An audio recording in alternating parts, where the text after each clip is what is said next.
Hogwarts Legacy is a game about exploration, stories, and quests, but also filled with a deep combat and customization system that allows your character to get more powerful over time. You will need that power to take on Hogwarts' fiercest combatants and evil villains. If by the end of this video you're interested in Hogwarts Legacy, make sure to use my link in the description below for 12% off along with 72-hour early access on pre-orders and a free mystery game. Welcome back, gang. It's Deltia from Deltiasgaming.com, and in this video, I'm going to give you a spoiler-free path to increasing your power and understanding the game's combat and progression mechanics, with the intent that when this game launches, regardless of the difficulty level you select, you'll have a fighting chance against anything you encounter. Let's get started.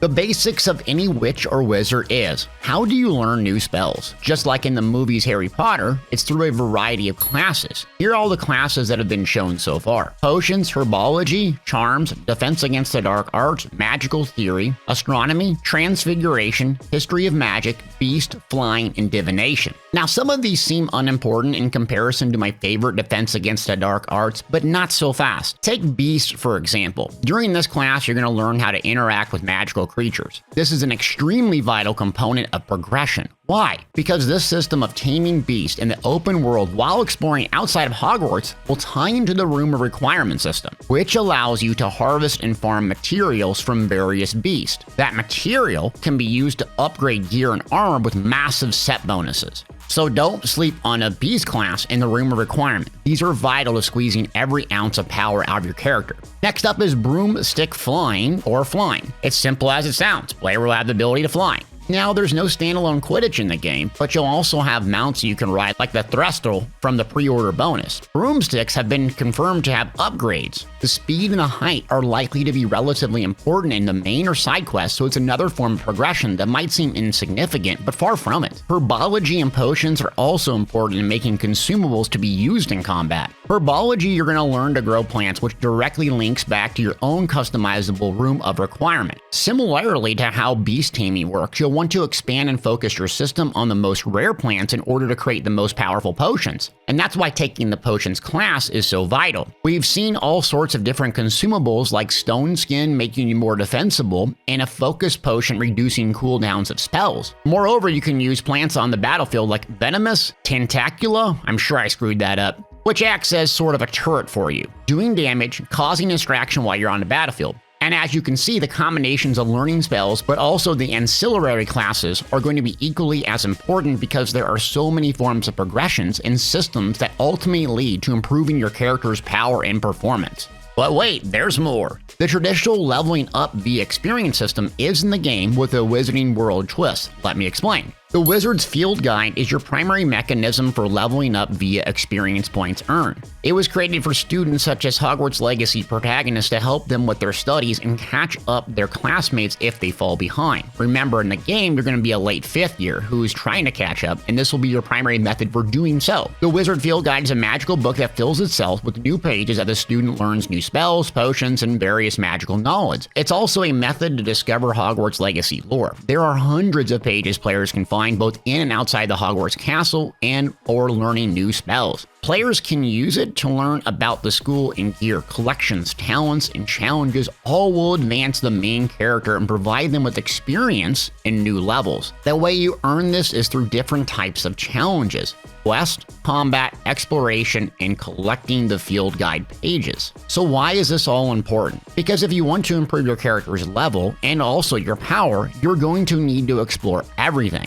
The Wizard Field Guide is essentially a place where players can track their progress, and similarly to codex menus in other games, it'll be core to your RPG experience. But while other games, you can primarily skip the exploration codex or all the little secrets, this game incentivizes you to uncover all the details and directly ties in your character's progression. If you want to be powerful, don't rambo through the main story quest. Take your time, explore everything. Now, with that newly required experience, what do you do with it? I'm glad you asked. That's talents. Think of talents as a permanent upgrade for your character that are divided into 5 different categories: core, room of requirement, stealth. A couple that are unknown, and I won't share for you because this is a spoiler-free guide, but not a lot has been shown on talents on the official gameplay or trailers. But what we do know is it will offer another way to advance your character. Another note from the pre-release gameplay is just how this is tied back to other systems like Room of Requirements because it's a core part of upgrading talents. Nearly every system of progression is connected to the room in some way or another. So let's break this down because you're going to be spending a lot of time there,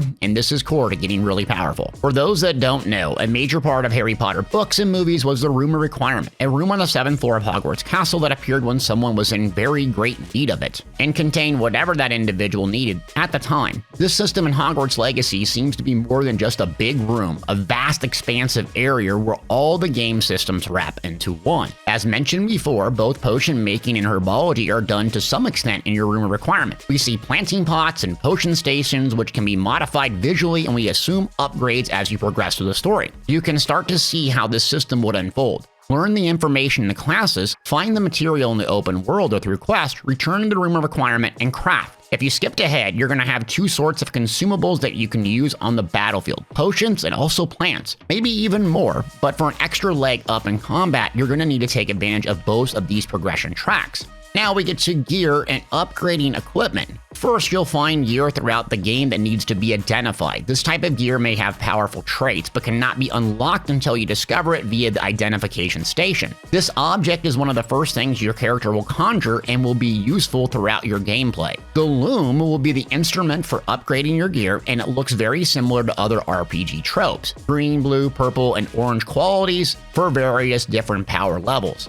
Gear features one primary offensive or defensive stat by default. Magical materials can be used with the loom to add an upgrade as a secondary stat or apply traits to your gear. Traits can be acquired in bandit camps, and open world and magical material will come from beasts that are rescued and brought back to your beast den in your, you guessed it, Room of Requirement. In this system, we're going to see at least 25 different traits, which protect against various types of enemies like goblins, spiders, dark wizards, and trolls. This narrowing of the traits, rather than the broad 5% damage reduction overall, means you'll need to either constantly recraft and alter gear for specific boss fights and encounters, or have a set and forget approach to the most common enemies faced. Your gear will also have upgrades with 3 slots available. Remember, these are either offensive or defensive, and you can see the bar filled up as they're applied. And your gear will have traits as well, so a couple of different upgrades in one piece of gear to optimize your build fully. For fashion lovers out there, they've also stated this game will have a transmog system, meaning if you find a new robe, or for instance it looks hideous and you want to apply another look from some item you collected, you can still get the statistical benefit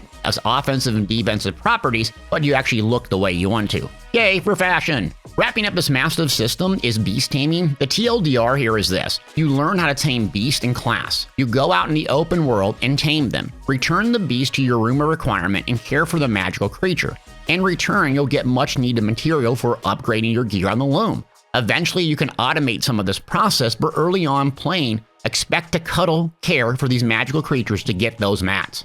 Now for the meat and potatoes of all of this, how do you actually fight and dominate in Hogwarts Legacy? That's combat. Early on, you're going to get a tutorial detailing the combat system in the game. The system combines familiar RPG mechanics with Hogwarts Legacy. Number 1, you're going to have spells, which can be located in the bottom right 4 on your bar by default. Pay attention to the colors of these spells. The color correlates with the ability to break your opponent's shield. More on that later. The spells are on cooldowns, and if you're unfamiliar with that, it means you can't cast them repeatedly in rapid succession. Cast it, and depending on its potency, the talents, and so on, you might not be able to use it for a certain period. So you'll need to use multiple spells while your cooldowns are running, and returning that spell can be used again. There are at least 20 spells, which you can learn over the course of the game, and just to the left of the spells, you'll see a D-pad shape. The D-pad is where the player can switch out 4 spells presets on the fly, which allows you to access many more spells and cast many more spells on different cooldowns. You can have up to 16 spell diamonds or combinations of spells, which the developers wanted the player to rapidly access a variety of spell combinations. Now, the trick is this: you're going to want to set up your combinations in specific patterns. Ideally, you'll have 1 4-spell combination for hard-hitting, super long spell cooldowns. In the Dark Arts Arena, this is the Unforgivable Curse. So you can switch to this diamond,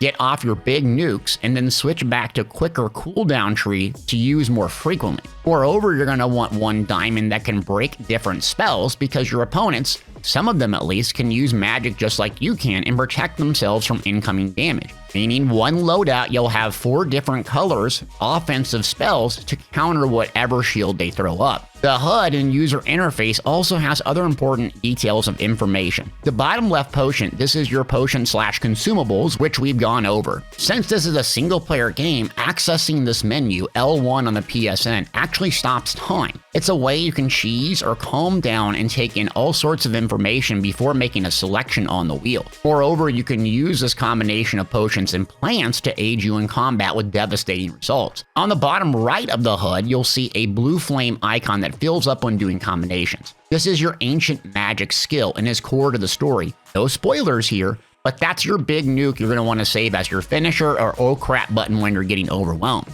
Now you'll have a green bar for your health and potions to replenish it, and this is your primary means for healing in the game, the consumable potions. During the tutorial, they'll show you how to weave together basic attacks or light attack with spells. This creates a string combination and it fills up your ancient magic. At a high level of combat, you won't be just button mashing spells or just basic attacks. You're going to want to weave them in and out with different spell loadouts on the D-pad. Cast spells, weave basic attacks, and go back and forth taking advantage of the cooldown system. I'll do a much more deeper dive once the game officially launches. Next portion of this fight, you'll see a group of students battling using a spell called Protego, giving you a big shield of protection. Your enemy players, like I said earlier, also have defensive skills, and the color symbolizes the spell you need to cast in opposition in order to break that shield and allow for some damage. And this is where having a loadout of a shield breaker spell setup on your D-pad will come in handy, with spells readily available to use or break shields. Now you have a telegraph around your head with an orangish halo that pops up just before an incoming attack. This allows the players with high reflexes to react and counter this attack, and you can see the back and forth ebb and flow of combat, the pacing, and the sheer fun. The game also has some mobility components similar to God of War and Elden Ring with dodge rolling to create space. Unlike those games, however, it seems you can nearly infinite dodge roll and cheese the space mechanic. I don't know if this will have some sort of cooldown or drain your resources, but from what we've seen, you can combine the dodge roll menu screen pause to calm down, avoid damage, gather yourself before making your next move. There's a lot more to explain, but I'll try to be brief.